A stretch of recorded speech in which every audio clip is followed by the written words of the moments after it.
Magandang umaga po. Narito na po ang magiging lagay ng panahon ngayong araw ng Huwebes, October 31, 2024. At latest update sa Bagyong Leon.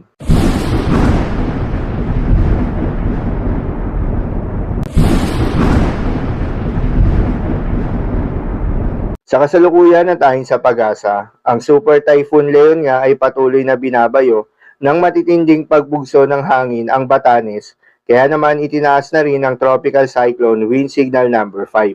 Ang Super Typhoon Leon ay huling namataan sa layong 140 kilometers east ng Basco, Batanes. Taglay ang lakas ng hangin na umaabot sa 185 kilometers per hour malapit sa gitna at pagbugso na umaabot sa 230 kilometers per hour. Kumikilos pa northwestward sa bilis na 15 kilometers per hour. Sa ngayon nga ay nakataas na rin ang Tropical Cyclone Wind Signal number 5 sa may northern at central portion of Batanes, habang Tropical Cyclone Wind Signal number 4 naman sa nalalabing bahagi ng Batanes. Tropical Cyclone Wind Signal number 3 naman sa may eastern portion ng Babuyan Islands at northeastern portion of mainland Cagayan. Habang Tropical Cyclone Wind Signal number 2 naman sa nalalabing bahagi ng Babuyan Islands, nalalabing bahagi ng mainland Cagayan, northern at eastern portion of Isabela, Apayao, northern portion of Kalinga, northern portion of Abra at Ilocos Norte.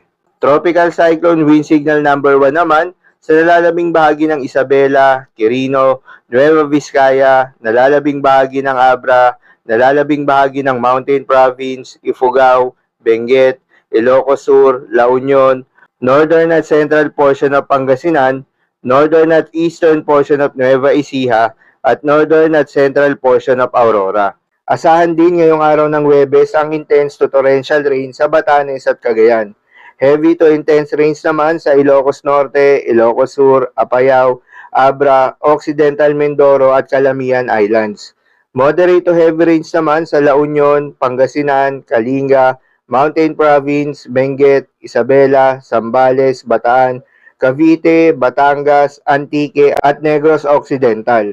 Bukod sa mga lugar na isinailalim sa Tropical Cyclone Wind Signal number 1, 2, 3, 4 at 5, ay asahan rin ang mga pagbugso ng hangin na dala ni Super Typhoon Leon sa may most of Cordillera Administrative Region, Aurora, Bataan, Quirino, Nueva Vizcaya, Metro Manila, Calabarzon, Mimaropa, Bicol Region, Northern Samar at most of Western Visayas. Pinapayuhan ng lahat ng mga residente sa mga lugar na maapektuhan na maghanda at mag-ingat sa mga posibleng banta ng pagbaha at pagguho ng lupa. Para naman sa magiging lakas at paggalaw nitong si Super Typhoon Leon, ang Super Typhoon Leon nga ay inaasahang gagalaw sa direksyon na northwestward hanggang sa maglandfall ito sa eastern Taiwan mamayang hapon. Pagkatapos daanan nito ang Taiwan ay gagalaw na ito sa direksyong northwestward hanggang northeastward sa Taiwan Strait patungong East China Sea at lalabas ng Philippine Area of Responsibility mamayang gabi o bukas ng madaling araw. Hindi din inaalis ang tsansang maglandfall ito sa China. Pinakamalapit sa Batanes ang Bagyong Leon sa mga oras na to, kaya naman hindi inaalis ang tsansang maglandfall ito sa nasabing probinsya. Inaasahang nasa o malapit sa peak intensity na ang Bagyong Leon sa oras na pinakamalapit na ito sa Batanes. Paalala lamang po na ang mga nasabing forecast ay posible pa pong magbago.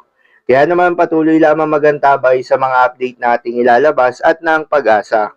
Para naman sa magiging lagay ng mga dagat baybayin, ayon sa pag-asa ay may nakataas pa rin na gale warning sa mga seaboards ng Batanes, Cagayan, kabilang ng Babuyan Islands, Isabela, Ilocos Norte, Ilocos Sur, Aurora, northeastern coast of Polillo Islands, Camarines Norte, at northern and eastern coast of Catanduanes. Payo ng pag-asa ay huwag munang pumalaot yung mga kababayan nating mga isda at yung may mga maliliit na sasakyang pandagat dahil inaasahan yung maalon hanggang sa napakaalon na karagatan.